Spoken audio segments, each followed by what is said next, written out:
मराठा संघर्ष योद्धा मनोज जरांगे पाटील यांच्या उपस्थितीत काल कोल्हापुरात आरक्षण जनजागृती आणि शांतता रॅली तसंच सभा पार पडली।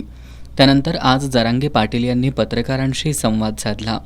यावेळी त्यांनी सभेला गर्दी कमी असली तरी मराठ्यांची ताकद कमी झालेली नाही। मी 10 लोक असले तरी जातो आणि 10 लाख असले तरी जातोय। पूर आणि नाट्यगृह जळीत कांडामुळे कोल्हापुरात गर्दी कमी होती, पण जे होते ते पाडायला पुरेसे आहेत असं सांगत जरांगे पाटील यांनी मराठ्यांची ताकद बघायची असेल तर विधानसभेपूर्वी कोल्हापुरात मोठी सभा घेऊन दाखवतो असा इशारा दिलाय। 10-20 हजार काय वाचतील 5,000 कालचं त्याच्यावरती बहुतेक जास्त प्रश्नाचं हे झालंय। इथं 2-4 संकट आहे, पुराचं संकट आहे कोल्हापूरला। आत्ताच भोसले साहेबांचं मैदान नाट्यगृह सुद्धा चालवलंय। तिथं काही मॅसेज गेले असतील असं माझा एक अंदाज आहे। नसता कागद हातकानांगे बघा चांगली ताकद आहे आमची, आणि एवढे होते एवढे पाडायला लय झाले यांना उभाच करत म्हणून असं थोडंच पाडायला लय झाले। मराठ्यांची शक्ती पुन्हा एकदा मी कोल्हापूरला दाखवतो।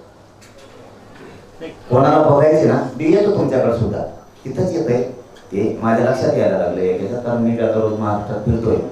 कोल्हापुरात मराठी काय असते तर मराठ्यांची ताकद काय असते, कोण कोण वळवळ करतंय ना रात्री बसून त्याला उत्तर देणारे निवडणुकीच्या आत कोल्हापूरला एवढी सभा घेणार, ती सभा बघा मराठीची कशी होती। निवडणूक लढवण्यासंदर्भातील प्रश्नावर बोलताना मनोज जरांगे पाटील यांनी मला राजकारणात जायचं नाही आणि माझ्या मराठा समाजाच्या मुलांना देखील जायचं नाहीये।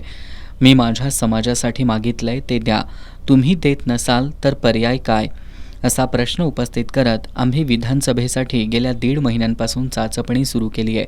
आम्ही पण पूर्ण तयारीत आहोत। कुणाला पाडायचं आणि कुणाला आणायचं हे आम्हाला चांगलंच समजतंय असं सूचक वक्तव्य केलंय। 29 तारखेला सगळा निर्णय होणार आहे। चाचपणी सुरू केलेले तर 1.5 महिना होऊन गेला। आम्ही सगळ्या मतदारसंघात लोक सुद्धा पाठवले। आमचंही काम सुरू आहे। आम्हाला माहिती आहे आम्ही कुठं येणार आहेत कुठं पाडणार आहेत, आम्ही सगळ्या तयारी ना। आता मराठे ताकदीनं एकवटले असून कोल्हापूर जिल्ह्यातील मराठ्यांचं माझ्यावरील प्रेम कमी झालेलं नाहीये। मराठा पेटून उठलाय, छाताडावर बसून आरक्षण घेणारच असं त्यांनी ठणकावून सांगितलंय। सत्तेवर बसून काही जण माझ्या विरोधात टोळ्या तयार करतायत, माझ्या विरोधात बोलायला लावतायत। सगळे सोयरे आणि रक्तनाते संबंध हे दोन्ही वेगवेगळे आहेत।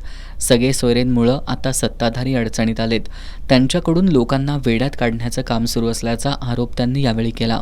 मराठ्यांना संख्येत तोलू नका, माझी यात्रा ही मराठा समाजातील पोराबाळांसाठी आहे। मी गरीब आहे, मी मस्तीत जगत नाही, मराठ्यांना हिणवलं तर सोडणार नाही असा इशारा देखील त्यांनी दिलाय।